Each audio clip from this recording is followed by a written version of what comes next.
We are anonymous and we have been gathering breadcrumbs left by the Kremlin operatives who conducted the cyber Pearl Harbor attack on America's electoral infrastructure. On June 6, 2015, Vladimir Putin signed the order directing Russian SVR to employ every means to manipulate the American election. 2 weeks later, Donald Trump announced his candidacy for U.S. president. Months earlier, Trump met with Russian intelligence officials to formulate a plan to take over the U.S. government with the help of Russia. We know this because we have a mole inside these operations. Alas, when children run operations, they spill milk along the way, and forget to clean up. The Kremlin children sloppily left digital fingerprints, communications and voice messages for Anonymous to find. Yes, we know how these amateurs stole the emails from the Democratic servers in Washington, D.C. That Russian team came in with all its little toys and vacuumed up the data, brazenly setting up shop near the Democratic National Headquarters until its deed was done. We know the Russians have operatives in 2 U.S. vote machine companies. We know they burrowed into the election systems of 29 states to cause mischief and remove voters. We know they have reverse-engineered data cards used in 2 different vote machines.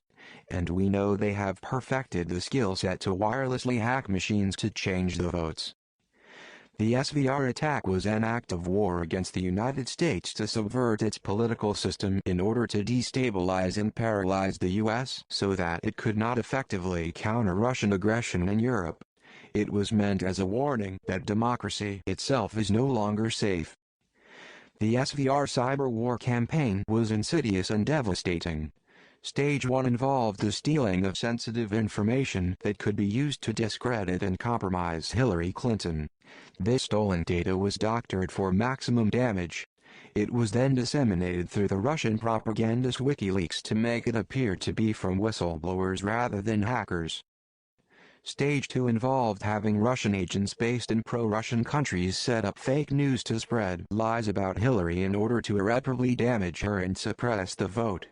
Thousands of such stories were leveraged into a massive disinformation campaign backed by a Russian troll and cyberbot army. This toxic flood of propaganda poisoned the well of democracy, and undermined the legitimacy and fairness of the election. Stage 3 involved the contacts with Donald Trump both directly and through surrogates such as his son-in-law, Jared Kushner, and Russian agent Paul Manafort.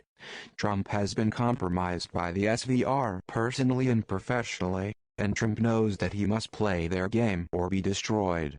For Russia, this is a win-win because either it has Trump as a puppet or it further undermines American democracy by bringing down another president. Stage 4 involved the placement of Russian agents and advocates into the Trump administration and executive agencies in order to ensure that its geopolitical agenda is realized. This is being done right now. Donald Trump has mocked the overwhelming evidence that Russia got him elected through cyber warfare. But now we have shown that the SVR plans and his communications with the Kremlin's goblins are not going to stay hidden. Vladimir Putin's D-Day declaration of war against America has now been exposed. Anonymous asks all respectable intel sources and white hats to flood the world with every scrap of data showing that 75 years after Pearl Harbor, Russia committed another unprovoked act of war against the United States. Let the response be as robust as it was in 1941. We are anonymous, we are legion, we are everywhere, we are nowhere, we do not forgive, we do not forget. Expect us, respect us.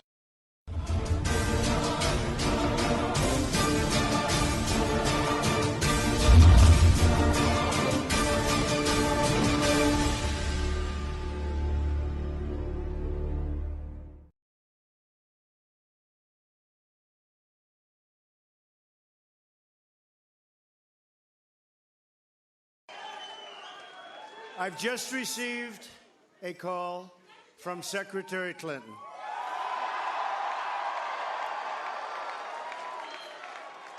She congratulated us, it's about us, on our victory. Now it's time for America to bind the wounds of division. Have to get together. To all Republicans and Democrats and independents across this nation, I say it is time for us to come together as one united people. I pledge to every citizen of our land that I will be president for all Americans, and this is so important to me. I'm reaching out to you for your guidance and your help so that we can work together and unify our great country.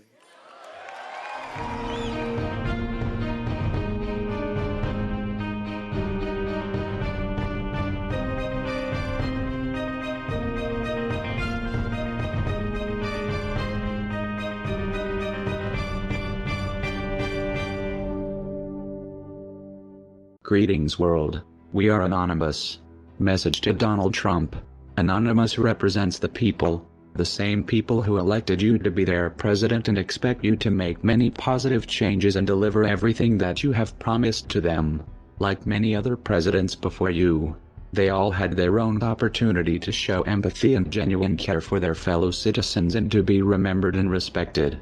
Most have bowed down to the wealthy, the powerful, the corrupt, big corporations and the elite above. Therefore, we wonder, what will you do during your term? You have spoken about many issues during your election campaign, but we are here to tell you that there are more things to worry about than building a wall. So what are you going to really do for the American people, Donald Trump? Because right now, you should see yourself as the apprentice and learn from the mistakes of those before you.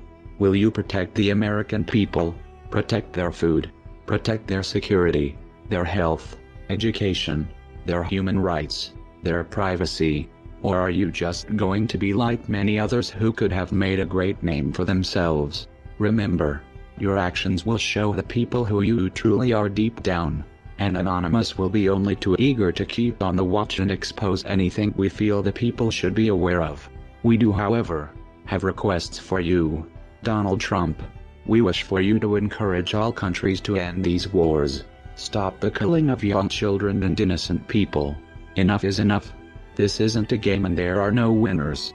May you protect the citizens' water, food and health, and make education affordable and ease the strain on day-to-day living expenses and allow the people to protest what they feel you are not paying attention to. All in due time. Donald Trump, you are not only in a position to make America great again, but you also have the possibility of making yourself great by what you do over the next 4 years and be remembered and respected for generations to come. Only you have the power to choose your own destiny. We are Anonymous. We are Legion. We do not forgive. We do not forget. Expect us.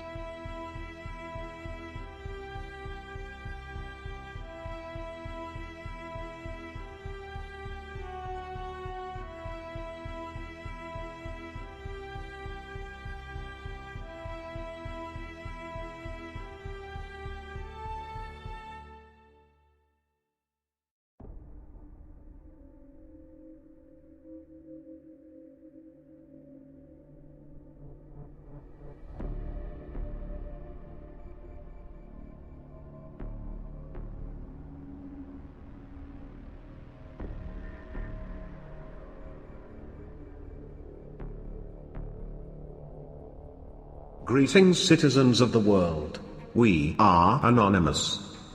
Now that Trump won the presidency, now it's time for we the people to apply political pressure at every level of government to make sure that he does what he promised, and that populism continues to spread and intensify at every level of American society. The globalists view this new powerful populism that has emerged as a vicious enemy that will destroy them unless stopped. This is an accurate appraisal and their chances of stopping it now are pretty slim. Efforts by the globalists to do so will surely create massive backlash and blowback and only intensify the emerging populism and the speed of its emergence.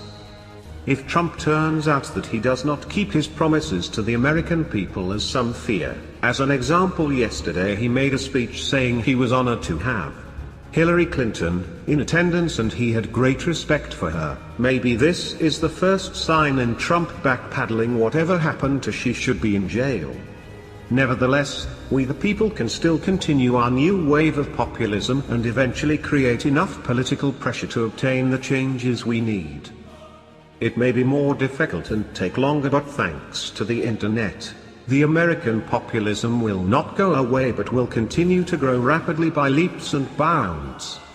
It's necessary for our nation's survival as a republic that we must all work together collectively to make certain that the Illuminati bankers are booted from America and no longer allowed to parasitize it. The current American system has worked out very well for the top 1% and their close associates, whom they keep well supplied with money, status and a lavish lifestyle. But it has failed at least 80% of the rest, and the middle class has been blindsided by a self-serving Congress and presidents, and is shrinking rapidly into poverty that was never expected. The top 1% had to hijack the American government at all levels and corrupt society to obtain the level of control and asset stripping necessary to feed their lavish lifestyles. And sadly, we now know for certain that the 1% has been stacking the US Congress and using it and their typically bought and appointed presidents to institute a massive deconstruction of America the Republic.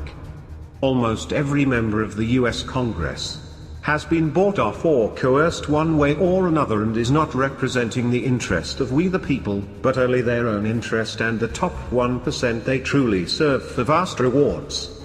In order to do this, they have bought off almost every member of the US Congress, most high officials, and instituted the USG policy of free trade and globalization in order to transform American workers into their serfs and slaves. The top 1% has stacked the US Congress with their stooges and doofuses, and manipulated them to do the 1%'s bidding. This includes exporting heavy manufacturing and industry out of America to third world nations with incredibly low labor rates. This has allowed them to sell cheap goods inside the USA and keep we the people satiated while they globalize us and transform America into a poor third world nation. This is all part of an age-old plan of the Rothschild banksters to globalize the world and from a new world order. This globalization, free trade process has actually increased the stock earnings of the top 1%. While it has rapidly diminished the American middle class, most of whom are hanging on for dear life, one paycheck out of the street. We are anonymous.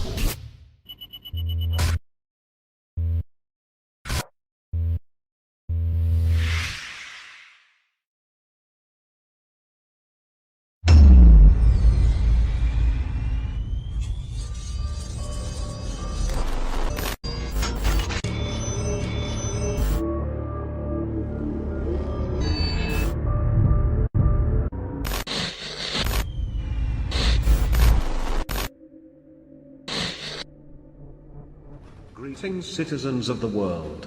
We are anonymous. The election of Donald Trump has sent millions of people pouring out onto the streets to protest a man they think is a racist, misogynist, xenophobic bully who will destroy US democracy in his quest to establish himself as supreme fascist ruler of the country. Maybe they're right. Maybe Trump is a fascist who will destroy America. But where were these people when Obama was bombing wedding parties?